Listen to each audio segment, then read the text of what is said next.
Hi, and welcome to episode 3 of In Conversation with me, Hugo Langton. And this week, I'm delighted to be joined by Scott Lindsey. Welcome, Scott. How are you?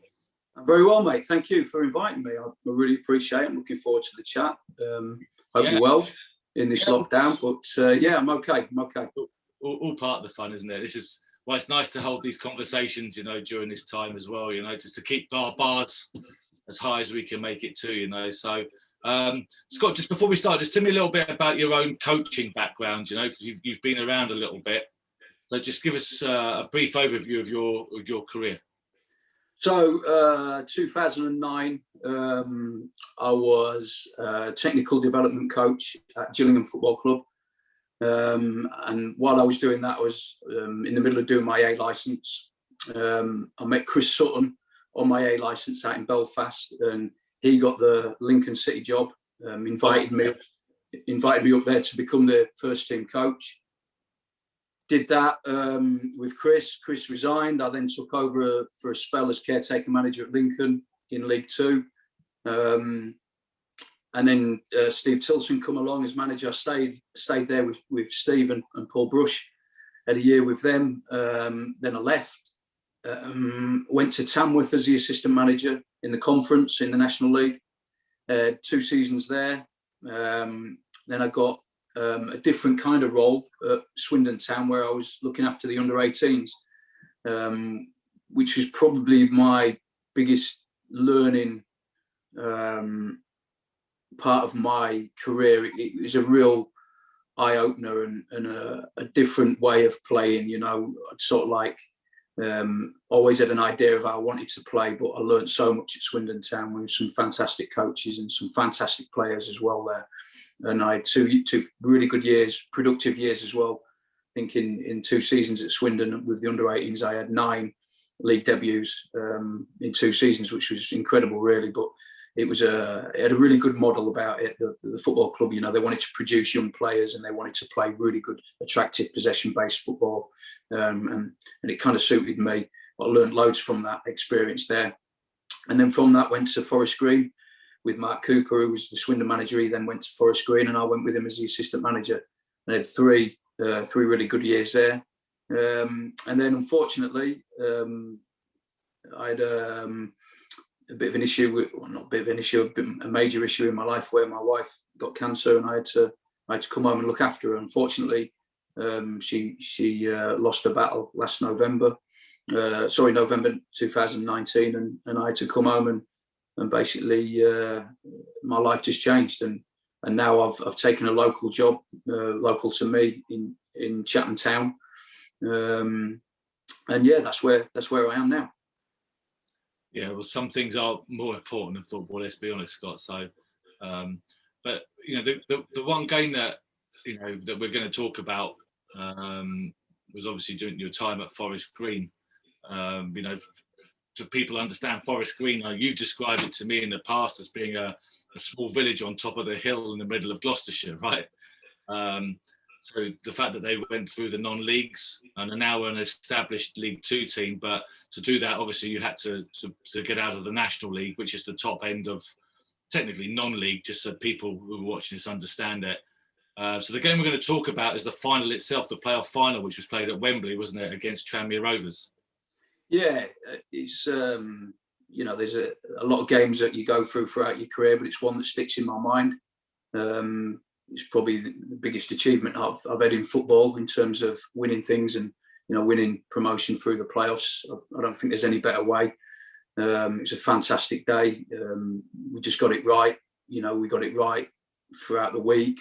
Our preparation felt right, and I remember before the game, before we kicked off, I remember being in the foyer of the hotel we stayed at, and I could just feel everything was right, and I felt that we were going to win. I just knew we were going to win, and it's a game that I'll never forget. We were brilliant on the day. Everything was right with the build-up and the preparation. Got to say, I thought everything was was spot on. So let's go back to so obviously you had to play a 2-legged playoff semi-final, which obviously you came through, and then you're at Wembley and you've got a one-off game to be promoted. All right, so let's just start there for a minute. So the initial preparations, the initial thinking, you know, about, okay, how are we going to front this? Because obviously you knew about Tranmere because you would have played against them in the regular league season as well. So it's not as though it was that they were alien to you, as it were. So obviously you knew quite a bit about them. So just start at the beginning maybe, and just talk us through some of the things that you thought that were probably most important, whether that be on the training ground or some of the things that you did, or just talk us through some of the preparation of the week. Would be really interesting. Well, I think one of the things that we looked at straight away was how the week would look. I think we played Dagenham and Redbridge on the Sunday, so it gives us a week. We had a full week, because the final was on the Sunday, the following Sunday. So we looked at the week, how will it look?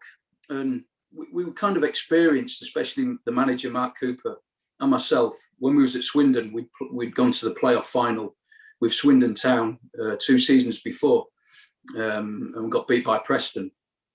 And there were certain things that we did at Swindon that we felt we got wrong in terms of the week. So we kind of learned from that experience. And, you know, there were certain things that we did at Swindon that we definitely got wrong. You know, I think we had 2 or 3 days up in Birmingham leading up to the final. You know, we trained at Bodymoor Reef at Aston Villa's training ground. Tim Sherwood was the manager of Aston Villa at the time, and he was kind of best friends with the Swindon Town chairman. I mean, it was kind of a good idea to go up there and almost have like 4 or 5 days away before the final. We trained up at Aston Villa for 2 or 3 days, and we stayed at the Belfry Hotel, and we had the players kind of real togetherness all the way through, you know, leading up to the final. Then we travelled down the day before the game, and we stayed at the Landmark Hotel in the centre of London. And then when you think about it, the players were away from their families for probably 4 days, you know, which we felt that was wrong. You know, on reflection, we got that wrong. And not only that, the day of the game, when we travelled to Wembley on the bus when we were at Swindon, we get to Wembley, and all of a sudden the players are out on the pitch, walking the pitch and taking the photographs, and it felt like a day out, and not kind of what we wanted it to be, and to be concentrated on the actual game itself. And we felt we got certain things wrong. So that was the first thing that myself and Mark kind of looked at. How does the week look? And the week would look very, very similar to a normal week. There was no whistles and bells. There was no staying here and doing this and doing that. It was very, very similar to what a normal week would look like. So for argument's sake, we played on the Sunday. We would have a recovery day on the Monday, come in and recover. We would train relatively hard on the Tuesday, especially the players who'd not played in the semi-final games before. Would probably need a bit of topping up just in case they were needed for the final. And then we train again on the Wednesday. So Tuesday, Wednesday we'd train, but also within them days, we wanted to get things out of the way as well. So we'd hold a press day, you know, early part of that week, where the press could come in and speak to the players and do their press day. Then we'd have a day on the Wednesday, I think it was, where we sorted all the tickets out, all the family tickets, all sorted out at the early part of that week. Then we felt that the back end of the week, towards the game, we could really get to grips on concentrating on the actual game itself and not worry about this, that and the other, and tickets and press and all that sort of stuff. So Thursday off, we'd have Thursday off, give the players a little bit of time to go back to their families and have a day off. Then we come in and trained on the Friday, and then we travel on the Saturday and train on the way up there, which was a normal thing for us to do. We'd normally train wherever we played. We travelled on a Friday. Normally, if we had a Saturday game, we'd travel and train somewhere. This was no different. Obviously, the game was on a Sunday, so we travelled on the Saturday, and we trained at Bisham Abbey on the way up. And it was just kind of a normal week, really. We didn't dress it up anymore, any different. You know, we were very, very methodical about how we worked, but nothing changed from the week previous to the week previous to that. The week previous to that, we did everything the same. There was no razzmatazz around it. You know, we trained at Bisham Abbey. We did the same kind of routines in terms of the warm-up was the same. The shape would have been very similar. The corners and the free kicks would have been very similar to what we'd done. We didn't really do anything much different to what we'd done all season. We felt that we were there for a reason. We must have done something right to be there, to be at the final. So why change kind of how the week leading to a game would look? So we didn't. We made it, quite clear that that's what we did. And I think we got that right. I think we got that spot on. And even down to the location of where we stayed. We stayed at the Hilton Hotel right next to Wembley, which meant that when we travelled on the Saturday, we trained at Bisham Abbey, got the training session done. Then we got on the coach, got to the hotel right next to Wembley, sat down at Ed Food as a group, and then we got back on the coach and went into Wembley and then did our photographs and our walking on the pitch and looking at the dressing rooms and looking around the stadium the day before the game. That way we knew that the actual day of the game was game day. There was no messing around. It was total concentration on the job we had to do. And I've seen teams before, spoke to managers and coaches before who've got to Wembley and they've made it a day out and they've gone and took photos in the morning, which we kind of did at Swindon. And it became too much. It became in the way. Whereas I think we got our preparation spot on for this final. And did a big influence on the players' thinking, because they wake up on the day of the game and they know what it looks like when they walk into that place. They've seen it's a fantastic place to be, isn't it? And they've seen it, and it's I think it's a smart thing to look what you did, because there's no surprise. They know what it looks like. They know what the change room looks like. They know what the walk down the tunnel looks like. And so you're right. The thinking now is game. Yeah, we just felt that we'd got that bit right, and that was, as I say, it was from our experience from a couple of years before when we'd been at Swindon and we got to the League One playoff final, on the brink of the Championship, and we got beat by Preston quite convincingly, and there were certain things that we didn't feel we got right, and we felt that we learned from that, from them mistakes, and kind of use that experience to get our preparation right for this final. And we certainly think we did that. In terms of training and what we'd work on, we played 4-2-3-1 on the day, and we worked on certain aspects and different actions, and we was never a team that, or never a club that went overboard about the opposition too much. We wanted to know what their strengths was for sure, which we knew they had a lot. We knew what their weaknesses was, but we never really, in any game, went overboard with the opposition reports, and never went into I listen to a lot of coaches and they do their due diligence really well on oppositions, and we were kind of played a different way. We were very dominant, very possession based. And a lot of work went into how we play and what we wanted us to look like. And we always felt, whether it was an arrogance or not, I don't know. But we always felt that if we got our bit right, we ain't got to worry about what the opposition do so much. And those times when we didn't get it right, we never beat Lincoln. I know Danny Cowley and Nicky Cowley, they always beat us. And fair play to them, they played a different way to what we did. And like I've always said, there's no right way or wrong way of playing football. Just whatever way your way is going to be, just make sure you're really good at it. And Lincoln were really good at it, and they deservedly won promotion that season, and rightly so. And we're champions, And we were different. We were possession based. We owned the football. We had, real kind of clear way of playing in terms of possession, and we felt that if we got that bit right, we ain't got to worry too much about the opposition. And it was nothing different really to the final. We worked on us. We worked on us a hell of a lot, and we did. Don't get me wrong. We did respect Tranmere, and we did talk about their strengths, and they had a lot of strengths. And we kind of touched on that a little bit, but it was all about what we were going to do and how we were going to set up.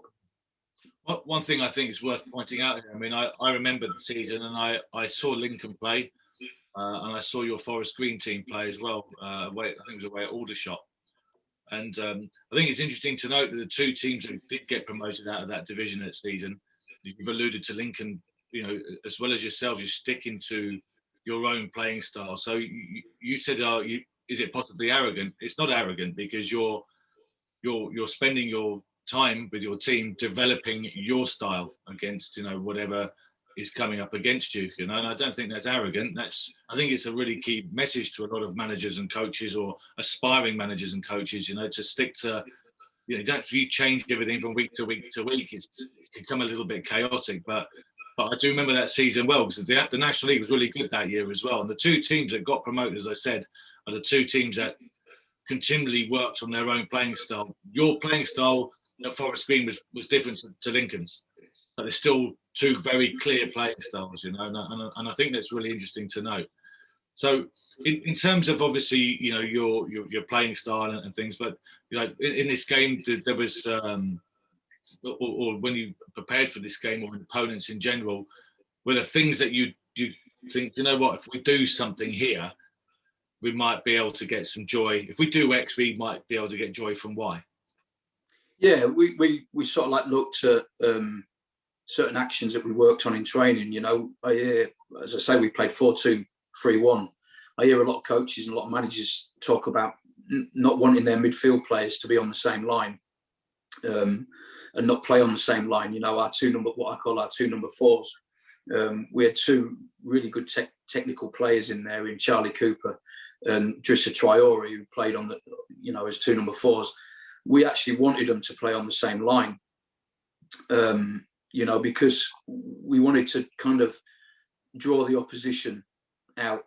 And with us playing wide right, wide left, and a number 10, we had Liam Noble as a 10, we had Kane Woolery as the wide right, Keanu Marsh-Brown as a wide left.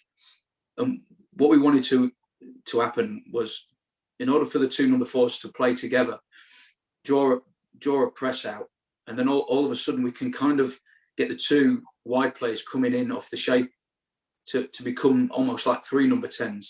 But this could only happen if we had our fullbacks a little bit more aggressive, providing that width. So we had Dale Bennett playing right back, we had Ethan Pinnock playing left back, and Keanu Marsh-Brown could come in off the shape, Kane Woolery could come in off the shape. And we felt that if we can kind of create them overloads in them little pockets, we'd get a lot of joy from that. And in actual fact, the first goal was very, very much exactly that action. You know, we were patient as well. So we got the ball into Kane twice. By magic, I have the goal. So why don't I put the goal up? Yeah. Okay, and maybe you can talk us through it. Okay. Let me just get the goal up quickly. Okay, can you see that all right? Yeah. Let me just take it start, because I was watching this earlier. Okay, so listen, I'm going to press play, and obviously you tell me when to stop, and I think you're able to draw on the screen. So, okay. So you're obviously the team that's playing from left to right. Okay. If you pause now. So, Drissa Traore, Charlie Cooper, we almost wanted these to play on the same line. Okay. We wanted Keanu Marsh-Brown coming in off the shape here. We wanted Kane Woolery coming in off the shape here. And obviously Liam Noble will be in a number 10 position there. If you play the action, I'll tell you when to pause again. Okay, pause. Right, so there you have it. So Kane Woolery come off the shape. Liam Noble, Keanu Marsh-Brown. Two number fours playing on the same. Sorry, to be clear, when you say coming off the shape, you mean come from wide areas? Yeah, so their original shape position would be in these wide areas. So they've come in. Kane's come in. Yeah. Now I've got Ethan Pinnock wide, like almost providing the width now as a left back. And out of picture on the right hand side is Dale Bennett as a right back pushing on. So it's almost like we're now attacking with 6 players in effect. We've got players in pockets, we've got width, we've got distance in terms of Christian Deutsch pushing the centre halves back that way, and we're playing with depth as well with our 2 centre halves. Okay, so if you play it on, and what we kind of wanted from this as well is we wanted Tranmere to come at these 2 here, which could create more kind of space for these three players here. So by these 2 playing together, invited that press. Yeah. Okay. But we're patient, so we try and play Kane Woolery in on this first action, but he's marked, so it's not quite right. It's not the right moment. Play it on. Marked tightly, so he has to set back. Pause. Again, same line. Play it on. Invite the press. Can we get him on a pocket? Yeah, we'll play with Dale Bennett, who can get him in a pocket. Still not right. He can't turn yet. So we set back. Pause. Go back 2 seconds if you can. Again, perfect there. Same line. Want these to come and press. Want these to come and press. Want him to start thinking about where's Dale Bennett gone, which then will create space for Kane Woolery. Play it. Now all of a sudden, boom. Yeah. Pause there. Pause there. Exactly what we wanted. We wanted a press to come in with our 2 number 4s playing on the same line. Now we've got Kane Woolery running at their back 4. He's still got a lot to do, mind. But what we wanted to get our kind of game changers in these positions there, whether it was Liam Noble, Christian Deutsch, Keanu Marsh-Brown, or Kane Woolery. We wanted them to get on the board in these areas here, and we knew that between them there'd be goals. Kane Woolery does brilliant here, by the way. Scores a goal with his left foot. I remember it. Still got a lot to do, but he doesn't have to do it well. Yeah, great finish. So these are the kind of actions we worked on in training, and we were really meticulous at it. But it can only happen if you take. Can you take that clip back again? Sorry. Oh, let me get it back up again. Sorry, one moment. There it is. There. How far back do you want me to go? Literally a few seconds. The importance. Keep going. But stop there. Perfect. Oh, sorry. Back there. Bit more. What, forward or back? Forward. Bit more. 1 second more. Perfect there. The importance of this is this player here. Bear with me. That's my right back. Almost on the same line. In fact, he's probably in front of Christian Deutsch.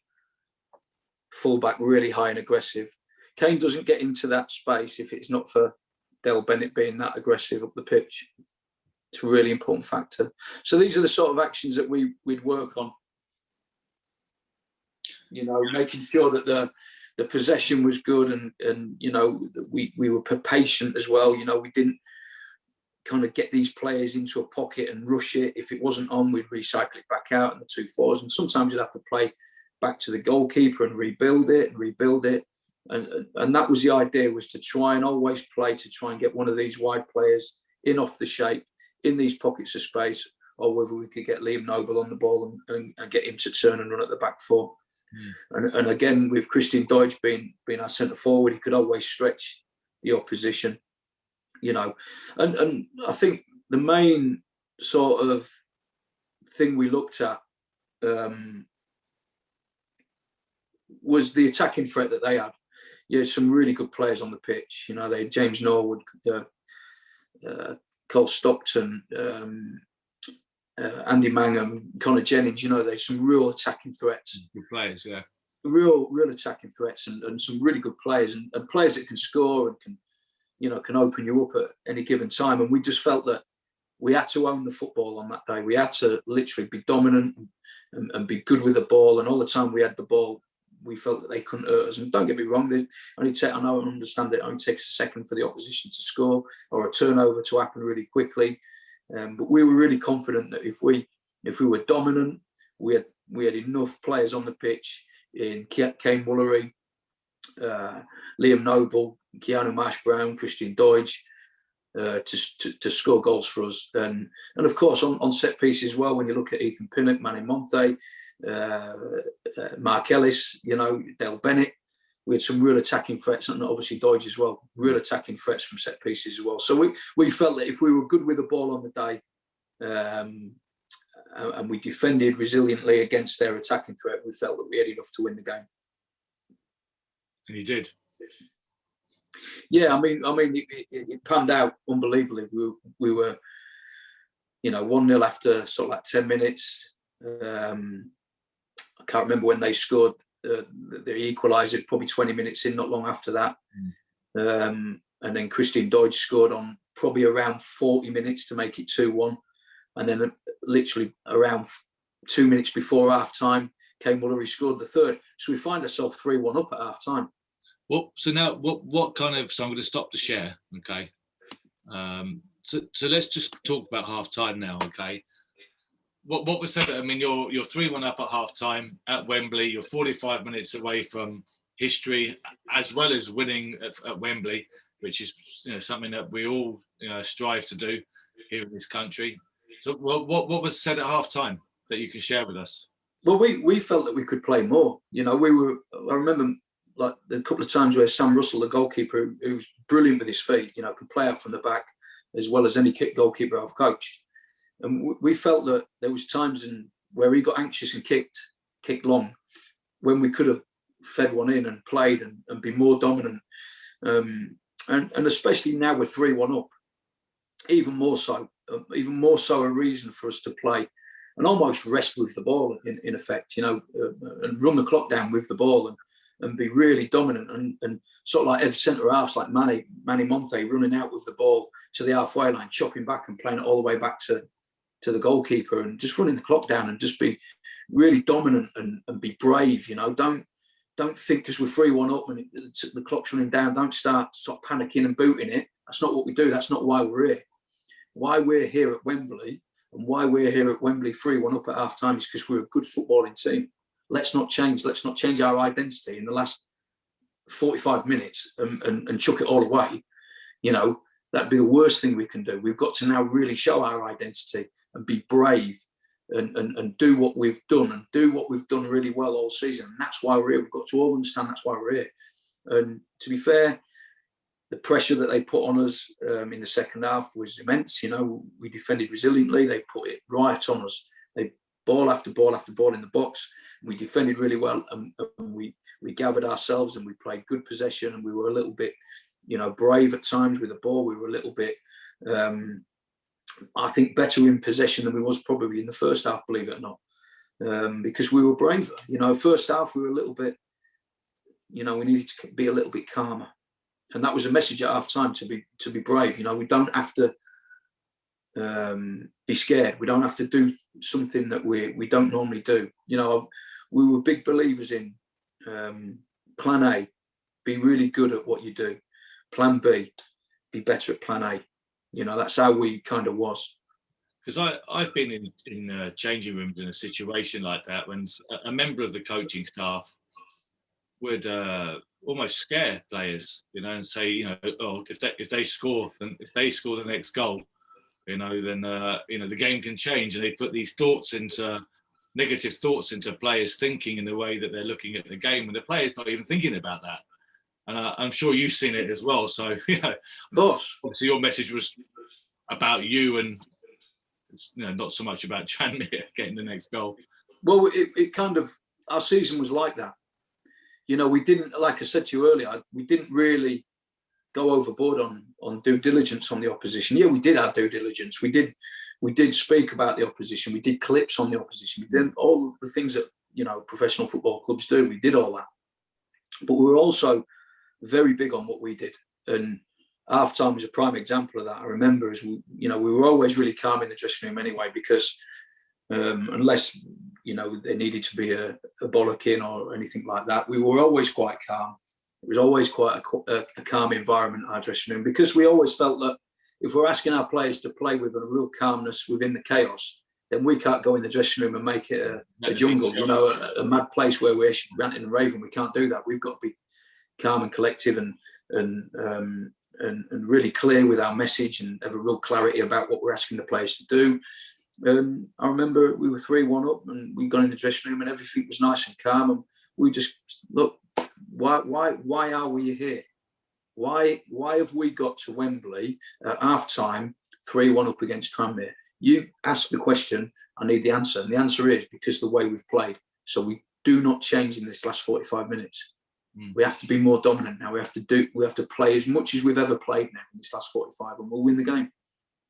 Love it. It's, I think it's a good conversation to have, this one, Scott, because you've had the opportunity to not just win a playoff final, but to also do it at Wembley. And, I'm hoping that the people that are watching this can not just see about, what goes into this sort of game as well, but also I think we've highlighted something smart that you did, that you identified, you did on the training ground, and now we've just shown our viewers how it was executed. So it's beautiful when things come together like that, isn't it? Yeah, but there's times when we had to change during the game. I remember in the second half, not in terms of change the way we played, but there were certain things that we looked at and thought, right, there's a bit of a danger there. We have to make a change to nullify what they were doing, and that's kind of coaching, isn't it? Seeing things happen and unfold, and you've got to make a change accordingly. I remember they had a boy on loan from Liverpool, Jack Dunn, who was left-footed winger, and they brought him on. I think they brought him on, played him on the right instead of, they took Andy Mangum off and brought Jack on, and he played on the right. And he kept cutting in onto his left foot. His first action, he actually come in on his left foot and shot, nearly went in the top corner. Unbelievable. And then moments later, he did it again, but he crossed it. Again, a great ball in the box. And I remember saying to Mark, we need to make a change. We had Keanu Marsh-Brown in front of Ethan Pinnock. Ethan Pinnock was playing left back, and Keanu Marsh-Brown, as much as he is an attacking threat, and he is a great player, but we felt that we needed to put more of a defensive-minded, left-hand side player on. So we brought Keanu off and put on Dan Wishart, who'd played a lot of games as left back. So he played just in front of Ethan Pinnock, and I remember, nobody wants to come off at Wembley. I remember Keanu sort of like coming off. It looked like his head was down a little bit, and I remember saying to him, "Look, Key, you've got to understand why we're making the change. The boy on loan from Liverpool's cut in a few times with his left foot, and and fizzed a few across. We've got to try and stop that. It's nothing that you've done anything wrong or anything like that. We want to try and stop his threat." And he went, "Yeah, I get it. Wishart went on there, and the first action, Jack Dunn gets it out of his feet. Wishart straight away showed him kind of on his right foot. You know what I mean? And straight away his defensive mind has made him sort of like invite him down the line, and all of a sudden you've got Jack Dunn on his right foot, which isn't as much of a threat. And I remember him lashing one with his right foot and putting it in the stands. And I turned around to Keanu and said, "That's kind of why we've done it. Why we've made that change, because Dan Wishart had a bit of a more of a defensive attitude on a mindset than Keanu did, and we saw the game out. And I believe that was probably a change that was important at the time, and probably saw us through, because he was becoming a real threat." Yeah, it's a nice touch though to manage your player, when you took him off as well. Listen, Keanu was a brilliant talent. He scored a great goal in the semi-final to get us through to the final. He cut in off the left onto his right foot and fizzed one into the top corner. He's a real good talent. And and some of these players are sensitive souls, aren't they? You've got to make sure you manage them as people as well as you do manage them in terms of their coaching. And I really enjoyed my time at Forest Green and working with some fantastic players, and Keanu was one of them. He's a real good lad, a real good addition to what we had, and he scored some fantastic goals for us and that. But I could see he was a little bit. He's come off the pitch, and I was like, "Come on, don't worry about it. We've done it for tactical reasons. We're trying to stop their attack," and I think he appreciated that. Also, I'm sure when the final whistle went, he was as happy as the rest of you. So, but exactly right, yeah.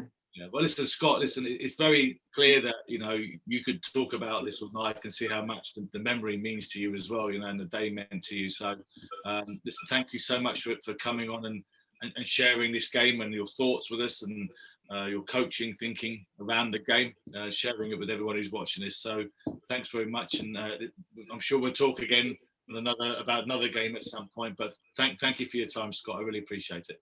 My pleasure, Hugo, and thank you for inviting me. I really enjoyed talking about it. Thank you. Nice one. Cheers, Scott. Cheers, mate.